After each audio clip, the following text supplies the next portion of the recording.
Rahul, Jude, অনেক ক্ষুধা পেয়েছে, কিছু খেতে দাও না।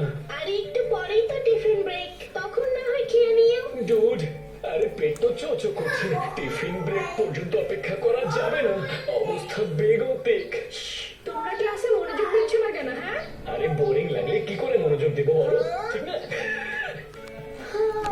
সত্যি অনেক বোরিং লাগছে। ক্লাসে যদি নতুন কিছু হতো, যেমন ব্যাটম্যান আর সুপারম্যানের বন্ধুত্ব আর সত্যতার কাহিনী, অ্যাকশন, মারামারি, একটু আবেগ, রাহুল টিফিন বের করো। আরে এটাকে বাচ্চারা, শ্যামকে সবাই হ্যালো বলো। ও আমাদের রামু কাকার একমাত্র ছেলে। ও আজ আমাদের স্কুল দেখতে এসেছে। চলো বাবা, এখন তোমাকে স্কুলের মাঠটা দেখাচ্ছি। ঠিক আছে, এখন সবাই যার যার অঙ্কের বইটা বের করো।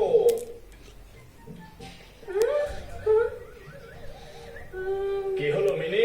কাল রাতে পড়া শেষে আমি বইটা ব্যাগেই রেখেছিলাম স্যার, কিন্তু এখন খুঁজেই পাচ্ছি না। মিনি, এটা ঠিক না, তুমি বইটাই আনলে না।